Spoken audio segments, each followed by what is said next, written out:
जे माने कहउछंती ना नॉनवेज न खाइले माछ मांस न खाइले हमको प्रोटीन मिलुनी हमको विटामिन मिलुनी हम विटामिन अभाव हो जाउची गोटे जीव को मारी की हत्या करी की जेते बेले आपन ताको रोसई करी खाई पारुछंती केवल निजर स्वाद पई गोटे जीवर जीवन नहीं जाउछंती आउ जे व्यक्ति आपन माछ मांस खाय पे बाध्य करूछंती तांको ए वीडियो निश्चय देखांतु जदि हमें अन्य जीव को मारी खाइबा ताले आम सहित भी एमिति किछि हेबो जहार परिणाम बहुत ही खराब हेथिबो आ सेते बेले हम भगवान को दोष देबा नहीं जदि हम वर्तमान समय रे अन्यर दुख को देखि पारु नाहांती अन्यर कष्ट को देखि पारु नाहांती जेते बेले आपन को ऊपर से दुख पड़िबो तो आपन भगवान को सेते बेले दोष देई परिबे नाही तो जेमिति आपन को निजर संतान अति प्रिय लागुछि आपन को परिवार अति प्रिय लागुछि सेमिति आपन अन्य जीव जंतु को ऊपर भी सेतिकी दया करंतु सेतिकी भल पाइबा रखंतु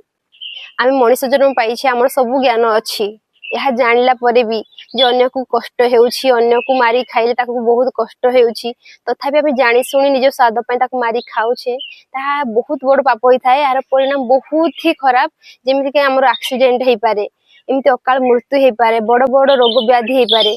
तो जदि आपण निजर भलो चाहउछन ताल भगवान को आश्रित हुअंतु भगवान को जहाँ भी आपनकर भूल हेछि से सब पय क्षमा मागी नियंतु आज ठारू ही नॉन वेज खाइबा छाड़ी दियंतु ए वीडियो को प्रत्येक व्यक्ति पाको शेयर करि दियंतु हरे कृष्णा